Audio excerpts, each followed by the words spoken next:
Welcome to the Beyond Physio Podcast, where we help you move, excel, and inspire others on your journey to your next level with knowledge and advice from experts and testimonials from our like-minded community.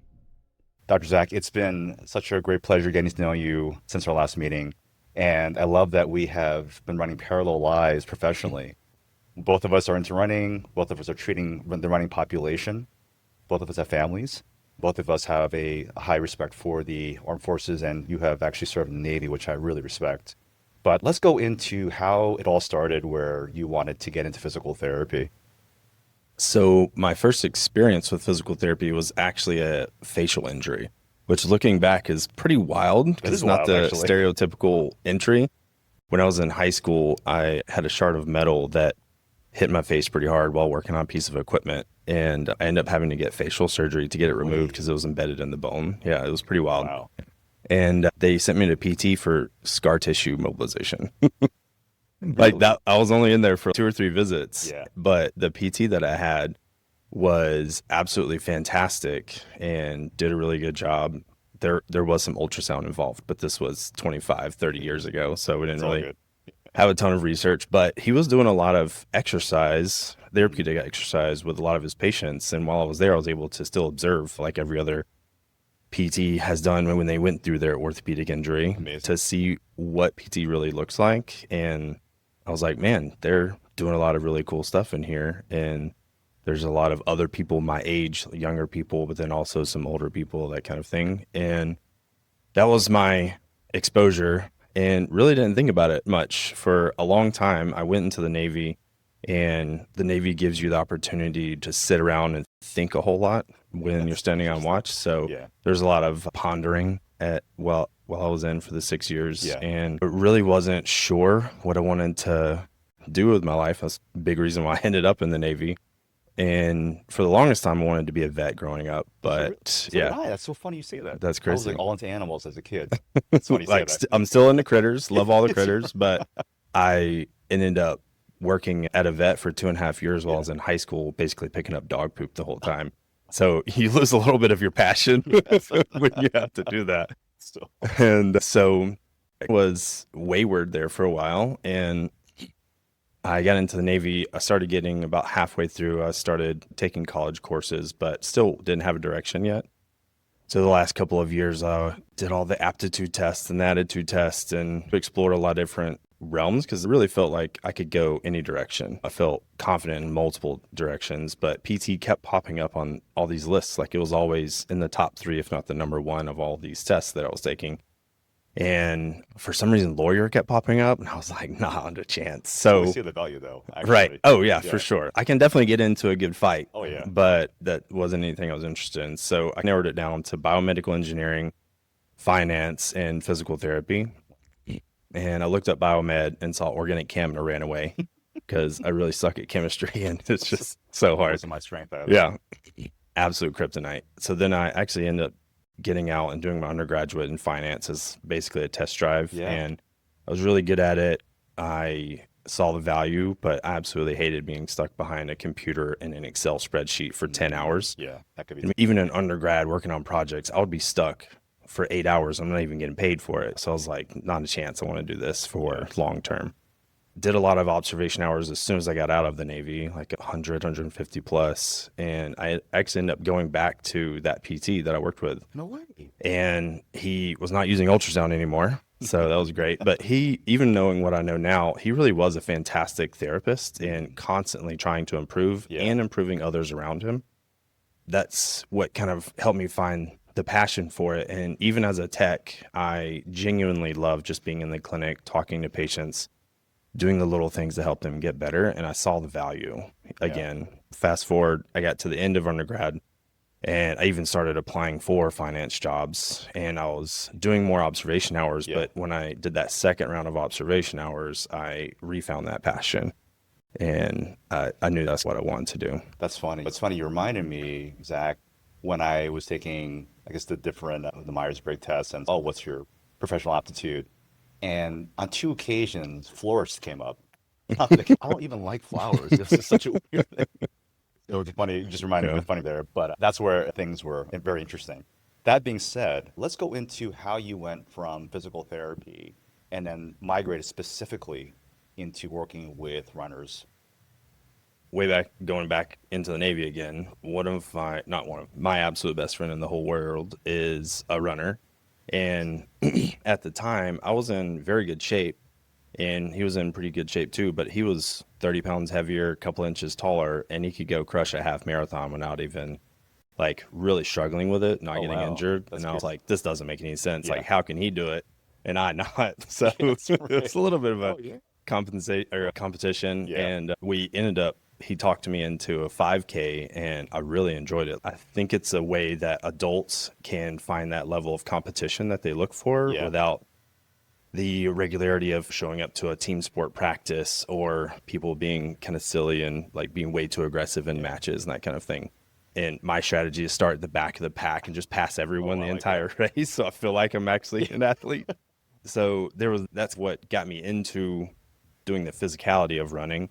And then as I went through PT school, I started getting more and more into some of the running research. And I've always been able to sit down and read running books pretty easily, Yeah. and for enjoyment. So when I got to where I could critically appraise the research, I found that research was very easy for me to digest, and I would seek it out. And even still, like, I get regular kind of email updates from PubMed of what new running articles are Ooh, I out there like that. for the Yeah. filters I have set. And I'll still kind of read those Yeah. as like leisure activity, which is weird. But I think that's where I was like, okay, maybe this could be a thing. And then when we were in PT school, we had a couple of faculty that gave us the opportunity, and we could lean into what our interests were. And I was able to do a runners versus CrossFitters observational study with VO2 max. Oh, very And I nice. was like, all right, this is Yeah. really cool. I really enjoy this. And then when I was in the clinic, every time a runner would pop up, I would try to work with them because nobody else wanted to. And I was like, oh, Really? okay, like maybe this is an opportunity. And Yeah. as a student, I was doing better with runners than my CIs were. Oh, And interesting. I think it's just because I had that background of training myself and helping some of my shipmates and classmates kind of train for whatever they were training for. Yeah. Even before the vet thing, I've always been into exercising, so Yeah. it all kind of made sense. And then really by chance, I ended up becoming the running guy at Duke, and Yeah. that's given me more and more experience and exposure and fueled that passion. That's amazing. And tell me, like, what it is about runners that for you, like, really makes them a desirable population to work with. There's a lot of pieces. I think the biggest one is I find it challenging, and I don't like to do things that are easy. I like to make my life harder Complex. than You like complexity? than it needs to be. So I think I really enjoy biomechanics and thinking Yeah. about things as a part, but also as how that part interacts with the whole. That was actually ironically what I did in the Navy. I had to know all of these different systems only so I could do this one little thing sometimes. But I think that they're always a challenge because the running gait is like a fingerprint. Everybody's a little bit different. Yeah. And there are some cookie cutter things you can do, but for the more complicated ones that have been going on for a while and seen multiple providers, you got to really put your thinking cap on and be engaged to figure it out. Yeah. And then another piece of it, having a background in business and finance, I saw that there's a huge potential because many PTs do not like to treat runners because you have to get into the weeds a little bit with the training. I geek out on training plans and the numbers of running and all the data that you can really get. I think there's a lot of good tech support for runners, and Definitely. we can get a lot of really good dynamics, and there's research that kind of backs up the validity of all that. Yeah. But on the business side, like I said, it's a way that adults can find competition easily, Yeah. that enjoy that, or a way that you can become social, or a way that you can push yourself as an individual. And I've always said that there really is no barrier to entry for running. Anybody can go run. Kenyans, I know this from firsthand experience, like they can just decide to wake up one morning and go So run incredible. in the depths of poverty. Yeah. And rise up out of that because of running. So some people would argue like shoes, right? But really, shoes aren't even a barrier either because a lot of Kenyans will run barefoot when they train. So That's a very controversial area. I think we were just touching on before the podcast, and that is, how much do shoes really matter? When I think of like Irene Davis's research back in the day it's funny because I came across her research when I was reading Born to Run by Chris McDougall, and that was for me a life-changing book. Having been to triathlon for many years prior to that, and just seeing the biomechanics and the basis for why maybe running midfoot or forefoot might be the better option at the time, and how footwear unfortunately became a problem as far as how things started off with. Everything was very heel focused. Granted, 80% of runners are heel strikers, but the footwear, I think in some degree, actually probably made us go into that. It allowed us. Exactly. Because if you take out that heel cushion, then most people, there are some that choose not to change their biomechanics because they can't really adapt to new patterns very well, but most people will transition to a forefoot strike. And there's been some other research that looks at the pain pressure threshold of the heel, and it is not built for running, it's built for walking. But I don't make everybody run barefoot, but I have had several patients where we've tried everything that we could try, and then we get them into we slowly transition to some minimalist footwear, and all of their problems are fixed. That's funny because I have seen the same over the last 20 years where some people, they've been running heel strike their entire life, and from tibial shock or any number of injuries coming up over the years, once we switched them over to even midfoot landing mechanics, everything went away. The pain, everything was just very interesting to see. And seeing those things anecdotally in clinic made me wonder, if although there is a large percent of runners who do run heel strike, what would life be like if people were to switch over to midfoot or forefoot strike? In putting all of the research together, I would say if people are in need of a forefoot strike or minimalist shoes, then needs to be both. It needs to be minimalist and a forefoot strike. I think that research is borne out, but the anatomy makes sense to me. Like if you're all of a sudden trying to heel strike without that cushion, your force dynamics are going to be way off. And the anatomy makes sense to me in the fact that your anterior compartment is a smaller group of muscles, and our largest groups of muscles are built for running. So our glutes, quads, calves are all built for that triple flexion when we get into mid stance, so that we can come out of that. Those are not as big and bulky as they are so that we can walk around all the time, because walking, the glutes and quads are definitely working, but they're relatively quiet for most of the stride. Which would make sense because you want to be, especially with walking, if you're walking long distances, the energy expenditure will matter overly utilizing. Right. Now, it's funny, you mentioned with the foot or the heel not being a great shock absorber. I remember when people were coming out with minimal shoes back in the day. I can speak to that because I was back then. The Vibrams were out there, a lot of different shoes. We would get so many people coming in with either Achilles issues or these heel issues. In fact, some people with some sort of fracture for them, stress fracture in the heel. And with the craze at the time, people were just switching over to the shoe that was minimalist and not realizing that they would have to change their biomechanics to do that. Is that something that you have also found? So what was crazy, because Vibram ended up getting a lawsuit and losing, and a big piece of that was because their marketing was, hey, we're awesome, we're better, and you can do all the same stuff tomorrow. Which is not the case. Exactly. The research around transitioning from a traditional shoe to a minimalist shoe is that it could take upwards of 9 to 12 months for your bone structure to actually adapt to all of that, and for your muscles to be ready for it and the soft tissues. Definitely. So it's a very slow transition, and one of the better companies out there that I've actually had conversations with, and I will say that I have gotten free shoes from them, but not in the last 4 years. So you're not sponsored by them. Yeah, I'm not sponsored, but I do support them because I think they're a great business. Zero Shoes. They put out a ton of educational material, and every box comes with some kind of QR code or a pamphlet ever since they've been developed of, you don't need to do as much as you can tomorrow. Here's how you can transition into these safely without getting injured. And what's really wild to me, Jerry, and I don't think any other shoe company can really say this, but when I talked to the CEO, because I've had I've had a couple of conversations with him.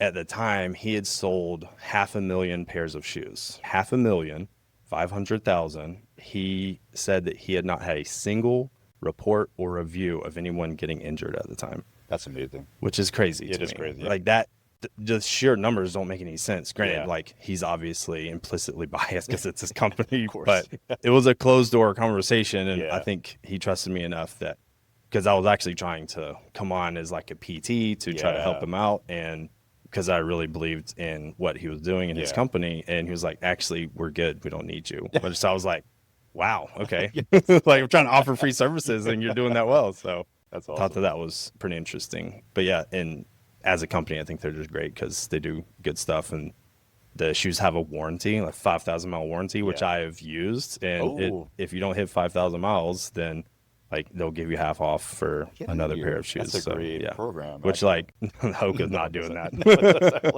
Definitely no one's doing that. As far as going back into working with Kenyans, what was it like working with a Kenyan versus working with somebody from the U.S.?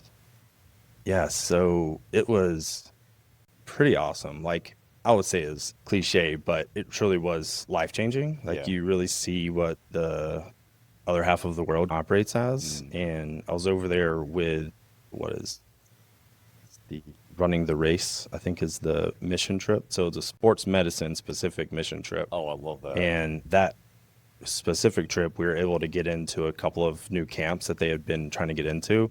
And it was like one of the big ones that's over there in Eaton. Yeah. And it was really cool. We got to go to a workout. And I think the workout probably answers your question in terms of what they have to do to get to that level where they're winning Chicago and that Yeah. kind of thing. We went to the workout and it was speed work day. And they did 23 500-meter repeats.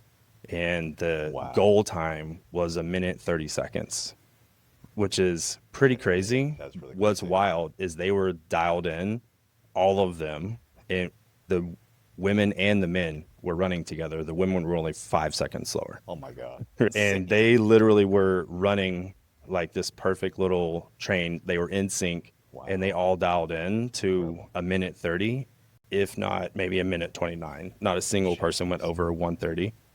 And then on the last 3 laps, they started getting competitive and they were beating it. No I was way. like, what? And this is at elevation, right? Like Yes. minimum elevation out there is 3,000 feet. But I think where we were at might have been even like 5,000 or something like Yeah. that. And that's where they were training for speed work. And that's just one workout as an example. But they're out there just living their life as a runner. So, Zach, what is so different about Kenyans versus us as far as people? I know lifestyle's gonna be different and their habits, nutrition is gonna be less in here, but they're still able to do a lot on the little nutrition they have compared to what we have here, I would imagine. They're not eating pastries and drinking sugared up coffee all the time. So that probably is helping. But Yeah.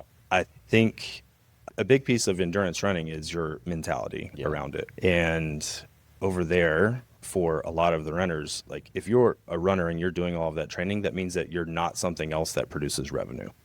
So a lot of these runners, if they win 1 or 2 marathons, that might pay for their entire family's living expenses for a couple of years. They're literally So- hungry.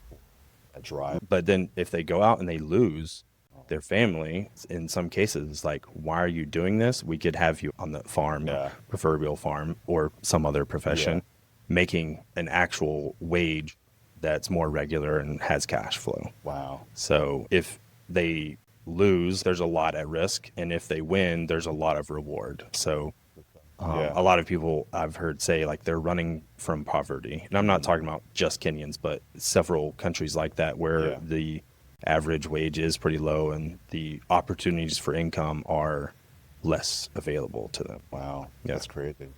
And so then are they selected from a young age? Are they scouted for, or is there some sort of, hey, there's a tryout and whoever? Yeah. I actually ended up being there while Kenya was doing their national cross country meet. So that was really cool. And they did the 5K and the 10K. What's wild is the course was a horse course, like a racing horse course. No way. And they had dug a hole and filled it up with water where you had to run.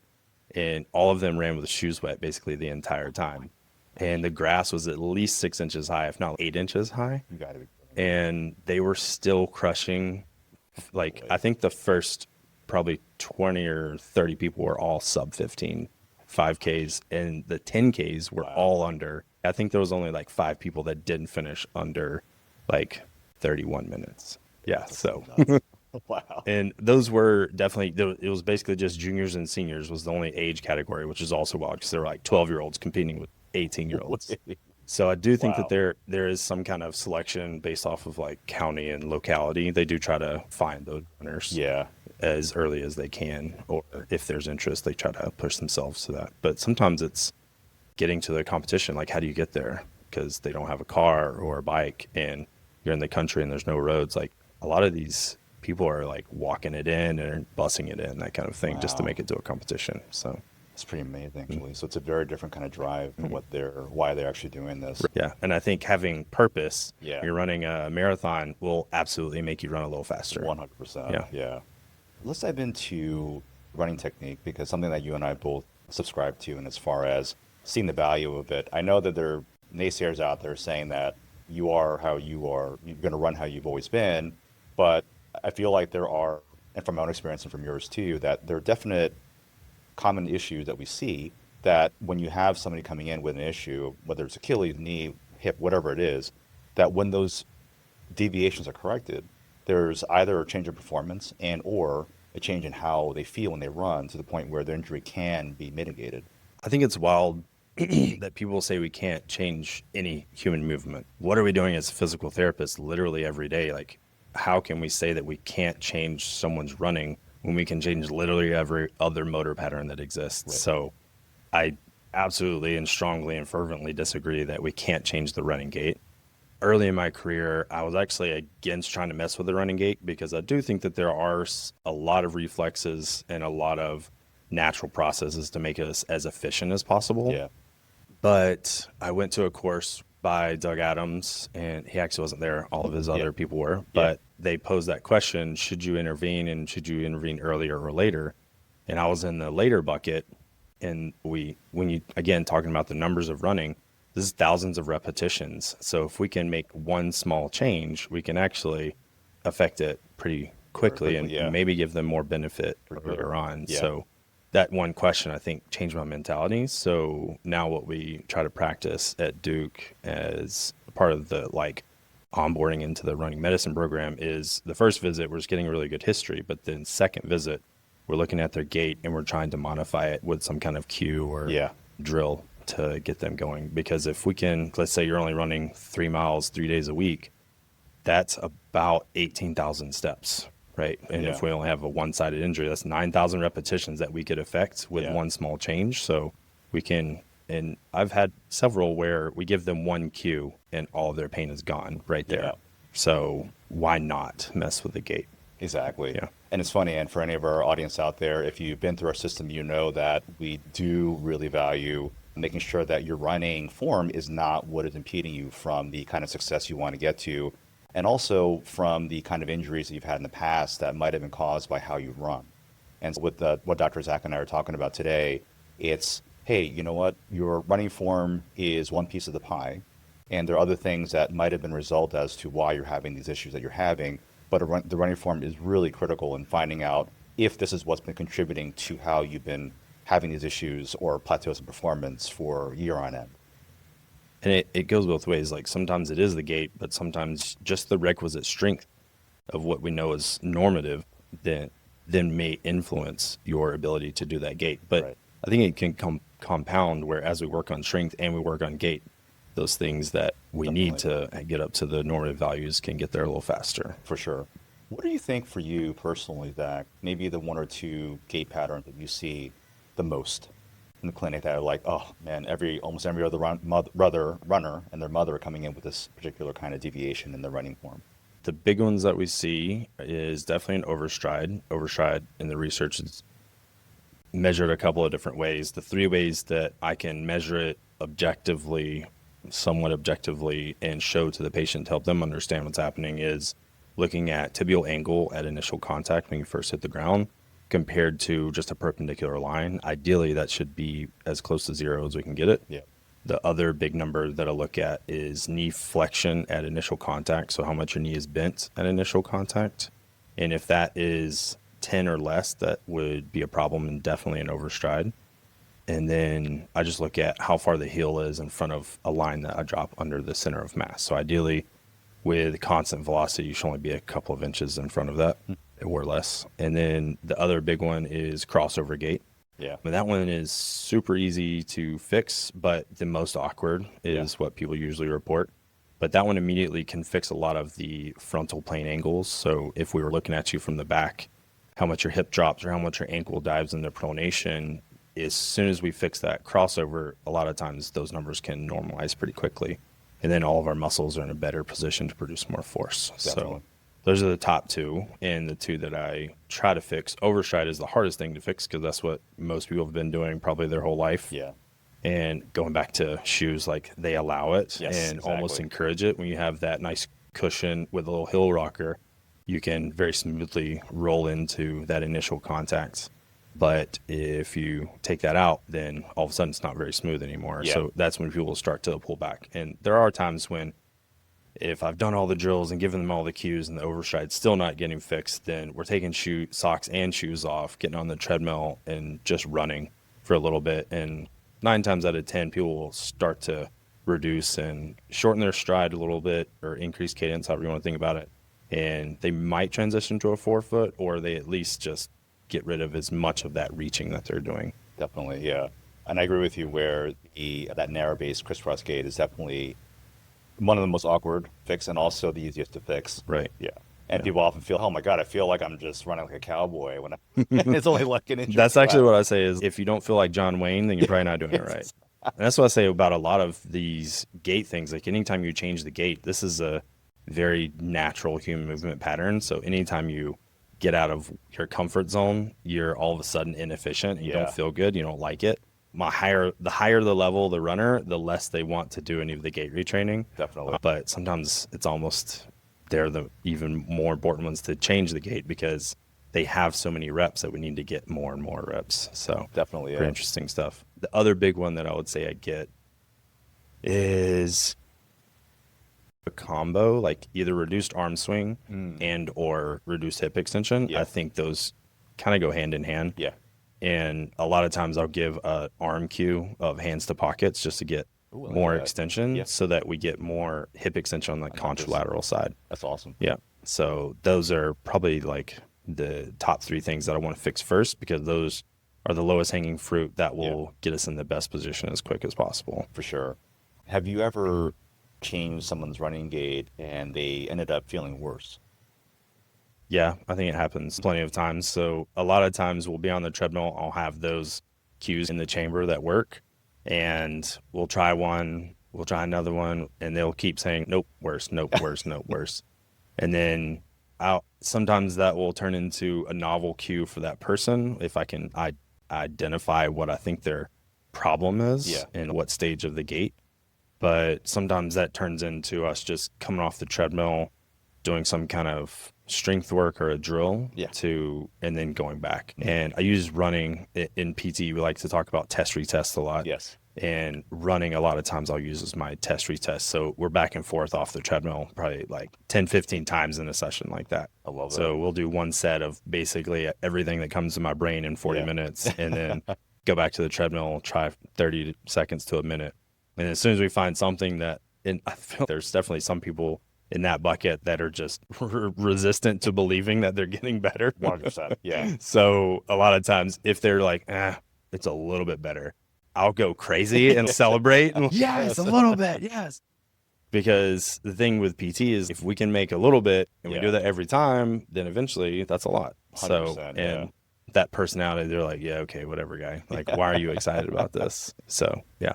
I love that. It's funny because, and one of the reasons why the pro and con of working with runners is that they will do what you say, sometimes to the nth degree.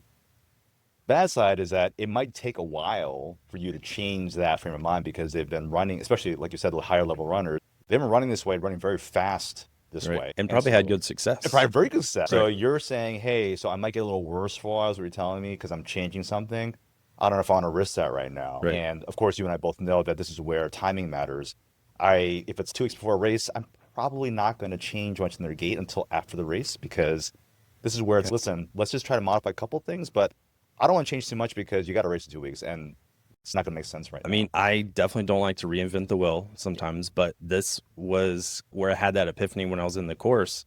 because if I can give you a cue and you're immediately pain-free, yeah, let's do it during the race. They're not going to remember it the whole time because they're going to be distracted anyways. Right. But if it immediately helps them, go for it. Yeah. So even if they are 2 weeks out of the race, like if I know that it works, then I might give it to them and tell them to do it a bunch of times. Yeah. And awesome. On the same boat, like I might even have them do a lot of really heavy strength training that last couple of weeks before races. Tell me why. So we know that in the first couple of weeks, most of our gains are neuromuscular. Yes. And if, let's say it's a tendinopathy, because that's definitely our hot topic in running. Yeah.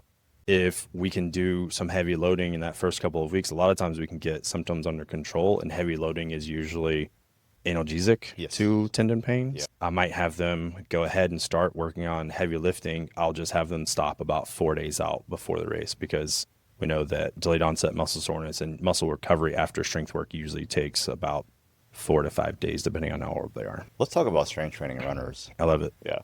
Why do you think runners, even now, because as much as I preach about it and whatnot, there's still a bit of resistance, or strength training is still an afterthought? Like, I'll add it when I have time.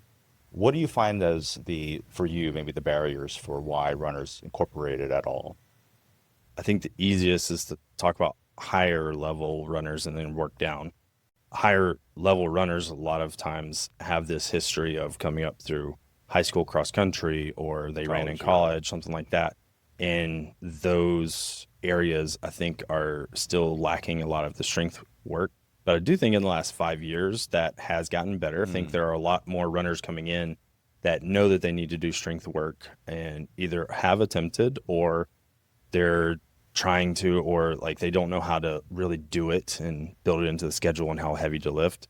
The majority of the time, they're not loading appropriately, in my opinion. One question that I wanted to make sure I brought up in the podcast, I think is a good moment. The question I ask every runner, and I've convinced that physician that I work with often to ask every runner, is, what's the heaviest thing you've lifted recently? Oh. And that's a really good insight into kind of what their life looks like. Yeah. If they tell me, oh, I lifted a desk like 6 months ago, I know, okay, there's no lifting. Yeah. But it also, if they say 25-pound kettlebell doing whatever exercise, or they say, 135 with a back squat, that's 3 different people. I now know how I need to cater my session and my episode of care with them. Yeah, so, I like that. Yeah. Now, along strength training, obviously in the research, it's come out that you don't necessarily have to lift heavy to get the gains that you want for runners in particular. What are your thoughts on that versus going high rep and lower weight for runners? I definitely lean towards heavier than lighter or even moderate loads, because what we know about tendon health and tendon rehab, like we really need to get to pretty high levels to rehab people. If people are healthy, then sure, we might do a little bit higher rep, because that will help us with a little bit of hypertrophy. And I think some runners do need some level of hypertrophy, but a lot of times we want to be as efficient as possible with the mass that we have. So I don't like to do a ton of higher rep. The highest rep I would probably have for a runner is maybe 12 reps, unless there's a specific muscle group that is obviously atrophied and we need to bulk up a bit. So let's say like glutes would be a common one in a desk worker. A lot of times the glutes are a little sad and we need to pump them up. So we first need requisite strength for what we know about running gaits. So I'm going to go way lower reps and trying to just get them as strong as possible, as fast as possible. Yeah. And then as we do more and more, we'll start to allow some higher reps and maybe less sets. Yeah. One of the myths that often comes when I work with higher level runners is I don't want to get bulk. And so I think the misinformation is that if I lift heavy weights, I will put on all this muscle mass and I'll be super slow. For sure. Is that something you come across so as well? I try to nip that in the bud before I even think that it's a problem. Like whenever I'm telling someone to lift heavy, in that educational session, I'm also almost always saying this is not going to bulk you up because you're running too much. My opinion is that if you're running 12 to 15 miles a week or more, you're probably not going to bulk up hard. Yeah. Because if you look at, I'm going to pull a little bit from the podcast I mentioned earlier, RP Fitness, they talk about this often. It is actually pretty hard to bulk up as a human, especially if we're a runner. Like your body is, no matter what sport you're doing, but your body is always trying to be the most efficient being on the planet. So the more bulk that we have, the less efficient we're going to be. So it will only put muscle on if it thinks that it needs that muscle to do whatever the demands are that you're asking it to do. So in the case of a bodybuilder, they're in the gym doing very high volume, like high sets and high reps of moderate to heavy loads with 2 to 0 reps in the tank at the end of every set. And they're doing that for 2 to 3 hours, like 5-6 days a week. Yeah. And then they still have to take in all of this protein and all of these other supplements to get to that level. And that's assuming we're going natural here. But like, it is a lot of work to truly bulk up. So it's rare that in the entire episode of Care that I see anyone actually bulk up. Yeah. Like, I can think of maybe 5 people ever that actually started to get a little bit of bulk, but we intentionally tried to do it. Yeah, because they were needing it. And if they were training for a marathon, Yeah. I don't know anybody that I've bulked up training for a marathon. Exactly. So Yeah, the volume is so high, and I Right. would imagine the breakdown is caloric demand is so high in running as itself. If you're running for a long distance, it's going to be hard to keep up to your point, being efficient. It's going to use calories differently than if you're trying to bulk up. yeah, if you're bulking, like, you're way over your basal metabolic rate in terms of calories and your protein and all that kind of stuff. But there's also all the hormone signaling that comes with both sports. And a lot of times runners are running frequently enough that hormone signaling of lean out is there on a daily basis. So our body's always just trying to be more and more efficient through either local muscular improvements, not necessarily bulking, or some kind of neuromuscular improvement. Yeah. So now, as far as like if you were looking at a marathoner and you're looking to get them stronger, they're coming to you, hey, Dr. Zach, I had this knee issue and you've taken care of that in clinic. And I don't know how to program my strength. Do I need to do 5 days a week if I want to just focus on strength and not get bulky for my marathon coming up? Most of my runners, I don't have them do the heavy stuff more than 3 days a week for the muscle groups that I'm going for. Some of them will still like to do arms and that kind of thing. Sure. But those are the ones that just have to move their body. Like, I think we're treating the mental health as much as the physical health in that runner, which is okay. Yeah. That is the thing. Yeah. But for, let's say, just lower extremity strengthening, 'cause that's what we're doing the bulk of, it's going to be 3 days a week optimally. And then if they tell me that there's some kind of schedule demands that makes that not possible, because a lot of times we need gym access or access to that heavy equipment. So if they can't get to the gym 3 days a week, then they keep adding more sets as they get less and less days. So I usually will say, starting off to make things easy, like 3 sets of 8 if you're going 3 times a week, but then for every day you add a set, or every less day you add one more set. So if you're 2 days, then it's 4. If 1 day, then it's a whole 5. But like, you're going to be sore if you're doing 5 sets of 6 to 8 reps set appropriately heavy loading to where that you only got 2 reps left in the tank in those sets. Like, you will be sore for 3 to 4 days, which is glorious in my opinion. Now, let's talk about, I would say that a lot of, and probably for you as well, Zach, a lot of runners have come to me after having been to traditional PT or to other PT place where they don't often treat runners. Like I said before, there are many PTs who are shy away from working with runners altogether. They try to do the best they can. But what do you think it is that separates maybe people like you and I who specialize in runners versus the traditional PT who maybe doesn't? Like, what's our calling card? Like, why come to us? I would say we are going to dive into a lot more things that you're going to want to talk about. So we're going to look at your gait. We're going to try to mess with it. And we're also going to probably dial your training in. I think that's what a lot of people come to me specifically for is I do a lot of training plan management, because if you're not managing the training plan, that's like not managing their strength routine that we were just talking about. Like, we have to manage its strength and conditioning, right? That whole field. There are 2 sides of the same coin. So we need to manage that. I think getting into the nitty gritty of some of the numbers of running, like how much are you training? How fast are you going? Were there hills? Where's it? Technical terrain, that kind of thing. We have to get into all of that to know what the triggers are and what we need to work on and what we need to avoid or dive into. Yeah, that's for sure. Do you find that because we look at runners specifically, that this puts the runner in a much better position versus working with a traditional PT? Say that one. Yeah. So you would say then that if you're a runner out there, that working with a physio that specializes in running would be the best way to go versus going for the traditional PT route? Definitely. And I will say there are a lot of mills out there, but there almost always is one PT in there that kind of likes working with runners, or at least has a little bit more comfort and experience. So even if you don't have great access, you can probably find some money, but you might need to shop around. Yeah. But yes, I do think having a person that either says that they specialize or that you got a referral from a friend that is a runner, that's a really strong referral that I find. Most running groups, if I treat one person in that running group, I get the whole running group within about a year of that. That's exactly. So if you're 2 or 3 of your running friends from the same running group are having a good experience, then that's probably the guy or girl that you need to go to. Definitely, yeah. Let's talk about orthotics. Sure.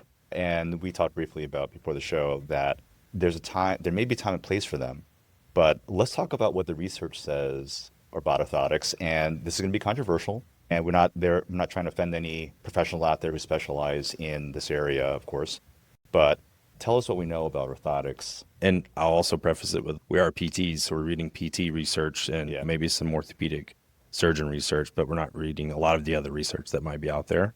And we're only 2 humans. Like, you can go to AI and look at this if you want to as well.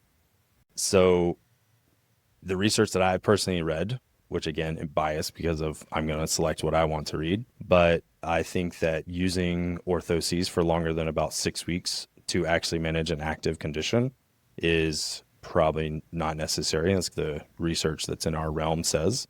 So if you've been in a set of custom orthoses and you don't have a bony abnormality, then I would argue and you're having problems in your foot and ankle, then we probably need to find a new strategy, because just continually putting more stuff on your foot is likely going to cause more and more problems down the road. So specifically what I see often is people have had custom orthoses for 10, 20 years, and that orthosis just keeps getting bumped up as they keep getting weaker and weaker or losing range. And then we also have to think about the fact that most running shoes also have arch support. Yes. And they have cushion, and they have a little bit of a wedge sometimes. So if you keep putting stuff under your arch, then eventually you're going to go from kind of a neutral or a flat foot to now you're almost supinated all the time. And we're getting really close to the point to where we're increased risk for the lateral ankle sprain. Yeah. I see this a lot in a lot of my ultra and trail runners, in that like they put so much stuff under their foot that now their foot and ankle is in a position of like high risk. And now that if you're talking about ultra being out on the course in different terrain, even more susceptible to getting an ankle sprain or some other foot and ankle injury. It's crazy. And then we lose a lot of that ability to stabilize because the support is doing the work for you. Yeah. And it just doesn't make any sense to me from an anatomy standpoint and what we know about bracing. Literally every other joint in the body, we know that if you brace it, things atrophy and get weaker, and joints get stiff and don't work, and all kinds of problems can arise. So I don't know why we do it with the most complex part of our body, in the foot and ankle. And I think you and I are on the same page about orthotics. And for me, my big thing is that I don't mind if they're being used temporarily to mitigate an issue they might have, and 6 weeks or so, up to 6 weeks after that. But during that time, what I found to be most valuable is we got to work with clients barefoot, let them feel the floor again, especially when they're lifting or we're doing a kind of drill. Because what surprised me the most over the past 20 years working with runners is just, I'm going to have them, hey, can you stand on one foot? And to see the balance go awry when they don't have the shoes on, Zach, for me was like, so I was like, so your shoe is doing a lot of the work for you. Your feet have become either nascent or they've become lazy over time because they're so used to orthotics doing the work for them that they don't even know where they are in space without the shoe. And what we know about sensory input is the more afferent you get, or the more stuff up to the brain, the more efferent you get, which is control of the muscles. So can you build Legos with a pair of gloves on? No, like our fine motor sucks because we don't have the sensory mechanisms. So if you put 30 millimeters of soft cushion and a sock on, like how good do you think your proprioception is now? Yeah. So some of the theories and a little bit of the research, not a ton, nothing specific in my opinion, have postulated to, with all of this extra stuff under your foot, people hit the ground harder as a sensory mechanism to try to figure out what their foot is doing and where it's at in space. And what that comes out as in terms of the running gait analysis is increased overstride, more heel strike, stiffer knees, which all are bad. Like we don't want any of that. Yeah. The straighter your knee is and the more overstriding you do, the bigger braking force you have, which is a problem. Like we don't want braking forces if we're trying to move forward. And then the more tibial acceleration we're going to get, which can cause some of those bone stress injuries. Yeah. And then the stiffer the knee, the more those forces get in terms of slope and in terms of peak vertical force as well, which can start moving into hip and ankle and knee. For sure, yeah. For listeners out there, I would say that, yes, footwear, you got to be careful as far as, or be mindful of what you're putting in your feet. I would highly recommend, and I don't know if you feel the same way, but if you're doing strength work, if you're doing stuff, drills, it's a good idea to do this stuff with either minimalist shoe or barefoot completely, just because you can get more input from your foot, from the ground into your brain and back and forth, so that you can have a much better experience as far as getting your foot to be optimized for running. The only thing I would say with that is if you have an active foot injury, obviously of course. don't do that. Yeah. Thank you. But yeah, I do have people do that pretty often. And I don't know if this is but kind of going back to what you were talking about with the single leg stuff, like we go single leg, we have them barefoot, and then one of two things usually happens. Either they immediately dump into some kind of like supination, or the arch just collapses, or their big toe pops up. So the cue that I like to give a lot of times is just keep your big toe down, keep your big toe down. Yeah, it happens actually more often than I would admit, actually, is that we do see that big toe come up quite a bit. Yeah. What are some favorite foot drills that you have with your clients that you'd have them do if they're having that sort of problem?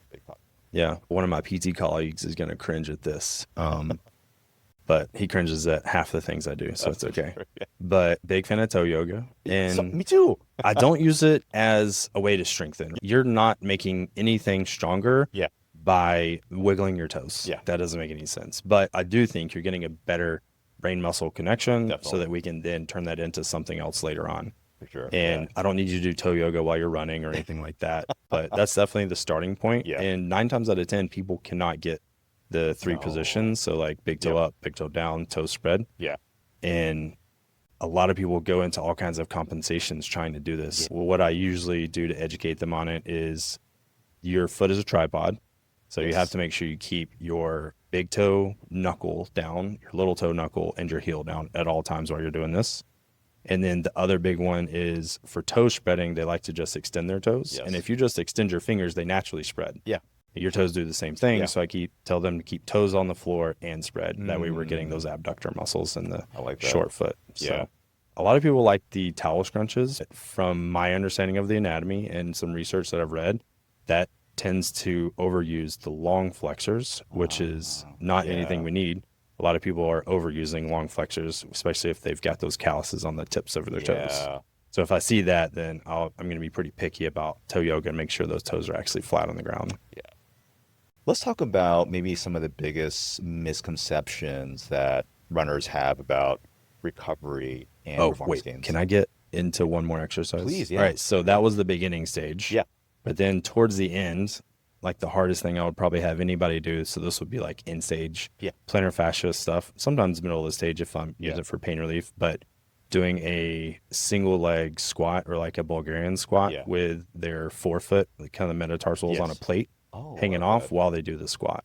So basically they have to lock in the foot, the ankle moves to that full range of motion, but the toes are down, the arch is on pretty heavily the whole time. The heaviest version of this is you have a squat rack with the handholds and a yoke bar, so they don't have to hold the barbell, and you overload them like 2 times body weight.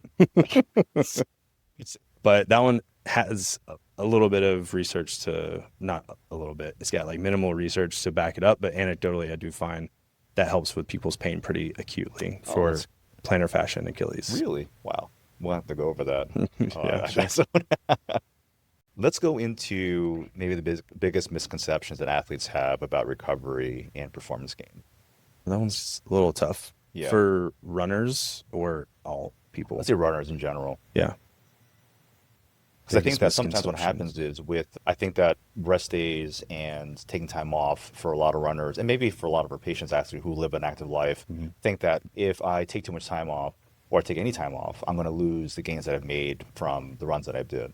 So the incorporation of rest days and recovery days. Oh, yeah. Definitely. I would say probably half the runners out there, if they're not running, they're freaking out. Yeah, so definitely. It's what I like to tell people is your body is not going to start to decondition at all in that first week after if you were on bed rest and had a whole week off, you really aren't going to start to decondition until that 7th day, is what the research shows. Yeah. So just because you've been out of it for a little bit doesn't mean a whole lot. And I use this for tapers as well. So a lot of people want to just build all the way to race. Exactly. And then maybe a taper right before race, but our body's not really built to do that. Yep. We have seasons of life for a reason. So a lot of times I'll tell people 3 to 4 weeks build, and then we're going to taper or plateau for a week, just let our body catch up. Yeah. And I actually started doing that because of a couple of ultra runners that I actually did, and that was their strategy for staying healthy, and it works so well. And there is starting to be a little bit of research around that as well. I think a lot of people like to go for that 10% rule of 10% increasing your weekly mileage, but I think that's really boring and too slow. So what I usually go for is maybe like 20 to 30 max, but I definitely educate people that 30% increases in your weekly mileage more than a couple of weeks is definitely going to be a problem. Yeah. If they've only been out of it for a week or two and we're trying to get back up to what they were doing, I might go over that for a week, but then we're going to plateau to let everything kind of stabilize. Yeah. But the research is pretty consistently solid that an increase of greater than 30% is definitely going to be a problem. Yeah. And I say that anecdotally. People don't listen to me, and then they do exactly that, and then their injury gets flared up, or they get a new injury and then have to go back and look at their training data and be like, I told you so. Which is always fun. I love telling people that I told you. I love that. What do you find, Zach, difference between working with a runner who's maybe in their 20s and 30s? And because a lot of our population is 40 plus. And I know for myself that, number one, my recovery takes much longer if I've done a speed workout than it ever has. Number two, I have a much longer warm up than I did even 10 years ago, as far as before I got into a workout, especially on the track. Forget it. I have to spend a good amount of time doing my own mobility drills and warming up everything to get to that point where I can actually perform. How long do you take on your warm up? Probably altogether, probably 15 minutes. Oh, that's glorious. Yeah. Nice. That's why you're able to keep doing it, though. Yeah. I think warm up is definitely number one. A lot of people in their 40s and 50s have not needed to warm up until they get to that point. I was there. And then that's usually when I see them, they've got some of their first big chronic tendon issues, and it's keeping them out of running. And then we'll do that test retest that I mentioned. We'll just do a dynamic warm up. They're like, oh, wow, it feels better. Imagine that. So just try to convince them in the clinic that this will help your symptoms and allow you to do all those other things that are making you a better athlete. And then I think the other piece is managing their job. 20s and 30s have way too much time on their hands compared to what me and you probably have on our hands. Convincing them that the warm-up is worth it, and trying to manage their work-life balance in terms of how often they're going to work out and what that workout's going to look like. It's going to be vastly different than if they're 20. Oh, definitely, for sure. Yeah. And all the stresses of work and then family, having kids and whatnot, that can really set a lot of people off kilter sometimes, because they're like, oh, I can't run like I used to. And they get upset about it. They beat themselves up over that. But it's about coaching them, I think, through that process. Listen, you're going to do the best you can because your workload is different than when you were 20 and 30. I think it's also a lot of people run for mental health, and they feel really good about it, and they feel successful. And sometimes as we age, we are going to get slower. That's just what the numbers say and what the research says. And I think that's when they first come to that realization, oh, I am getting older. But you don't feel it until your late 30s, and you definitely start to feel it into 40s and 50s. And just being okay with that. But I try to give them relativity, because a lot of people are just comparing themselves to their 20-year-old self, which is a terrible comparison. Yeah. So I let them know, hey, I have other people on my schedule, and you're faster than all of them. That kind of stuff. Or you're dealing with the same thing that literally everybody else is dealing with, but you're doing well. You're improving. So let's compare yourself to where you were 6 months ago, not 20 years ago. Yeah. I love that. I find that, especially for runners, I coach that mental, psychological game just as much as I coach the movement and different drills, because I think that a lot of it is up there as far as, will I be able to ever get back to, or can I run like I used to, that sort of thing. Talking off the cliff that helps them to stay in the game for as long as they can. On the flip side of that, people that are not able to run and they were running for mental health, that's a serious problem. And I do think that's a person that really needs to be at a running specialist, so that they can get you back to running as fast as possible, because a lot of people, their prescription for mental health issues is running. Yes. So if you're not running, like, things are not going well. And we do have to dive into the mentality of that, and like finding other things in life that give you joy and give you that mental bump. So a lot of times I might dive into like high intensity training on the bike, or getting into aqua jogging, that kind of stuff, just so that they get that next oomph that they need to get the blood flow to their brain that they're looking for. Definitely. And I think one of my biggest frustrations, and I know you've gone through this yourself, is when a runner comes to me and they tell me that I went to my doctor or whoever it was and said, you guys just got to stop running.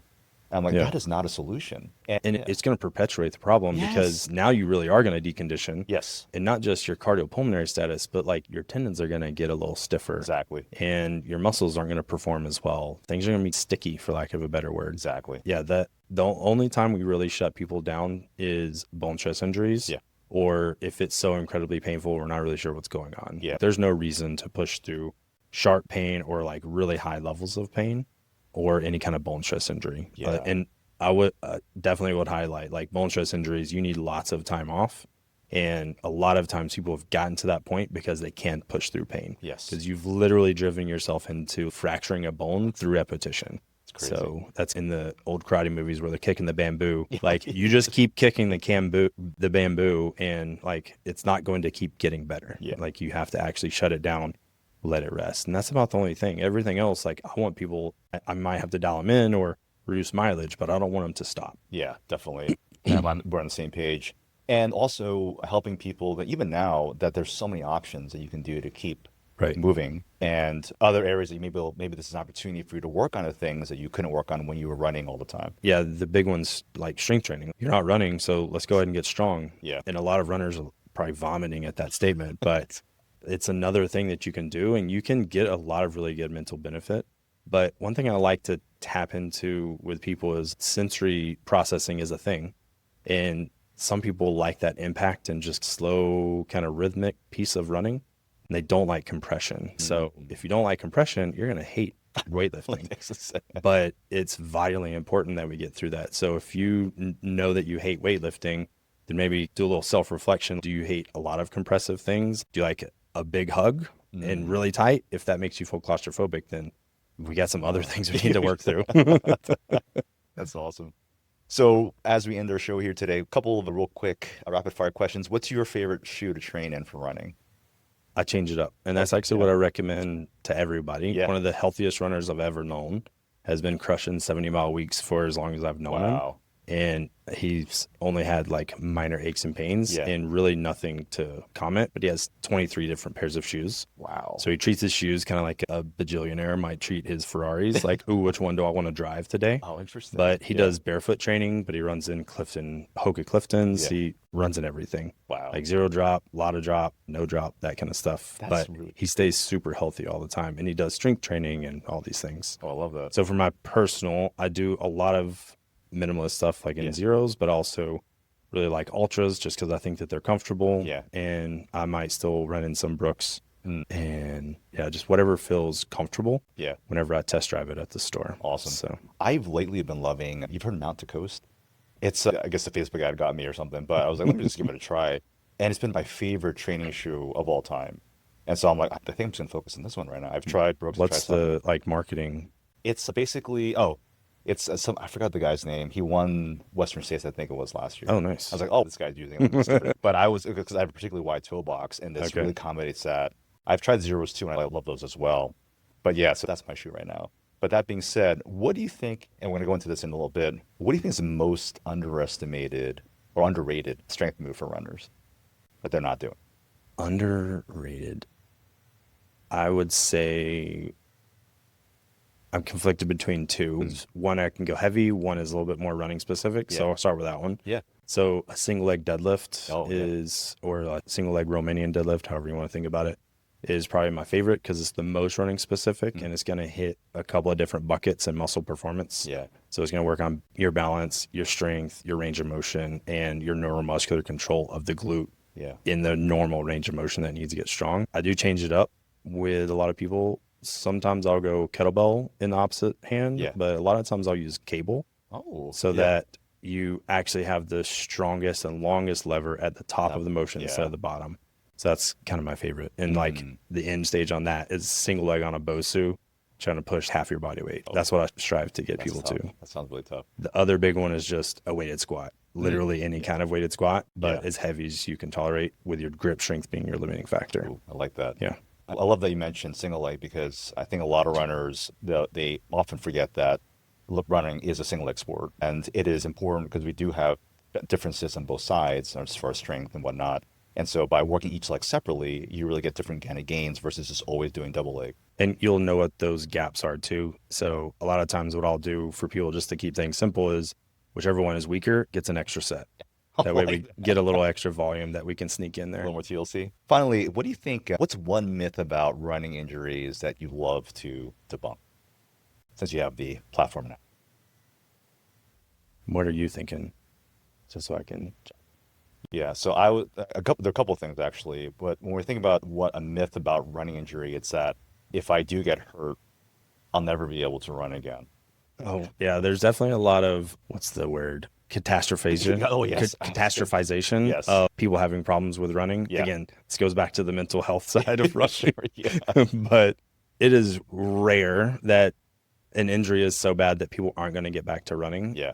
I do think there are some special cookies that need a little bit extra time and love and a lot of biomechanical help to get to a point to where they can run comfortably. But in most cases, like 95% of the cases, we're probably going to be able to get you back to running, and probably relatively quickly. Yeah. But back to your peak performance, that's another topic. Like that's going to be a longer time, because how long have you been out of sport and all these other questions. But yeah, that's definitely a big one, is any kind of just, it's this or nothing. Exactly. Right. Very binary. Yeah. So that one. And then I think in terms of injuries, the opposite end of that, it's normal to be injured for running. And normal to be in pain. Like I think a lot of endurance runners or endurance athletes, they do get so many little things that pop up and hurt all the time that, one, it's hard to know when you need to pay attention to it, but they also have the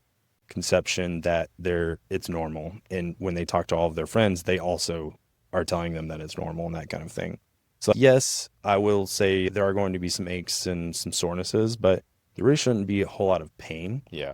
And what a lot of runners say when I'm done with them is they'll run a race and they'll say it was either the fastest race, but most of the time they'll also say it was the most comfortable and best feeling race that they've ever done. So that's huge. And that's how you should feel. Yeah. Like, why are we doing this if we're in pain all the time? Yeah. So if you can't go crush a full marathon or an ultra run and actually feel pretty good by the end of it, then like eventually you're going to exit the sport because it's not fun anymore. Exactly. It sucks. Yeah. And I would even say for a lot of our higher end athletes, there is a norm to there too, where they talk about, it's normal to be in pain. I think that same philosophy needs to be transferred over to them as well. There aren't many other sports where like it's normal to have some pain. Exactly. Like any kind of position specific thing where there's a lot of repetition, that does start to get into it. But there are athletes that aren't in pain. So you should be asking, why are you not in pain? Exactly. Or why are you not out of pain? Yeah. So definitely a misconception. Dr. Zach, it was a pleasure having you on our show. We definitely have to do a part 2 sometime, because we just scraped the tip of the iceberg here with regard to running, and it's such a big and broad topic that's important to both of us. So I'm looking forward to another day when we have you come on. Yeah, love it. Thanks for having me on. Thanks so much for tuning into today's episode. It really does mean a lot to us. And don't forget to share, subscribe, or comment if you got at least 1 or 2 helpful insights or takeaways to help you get to your next level.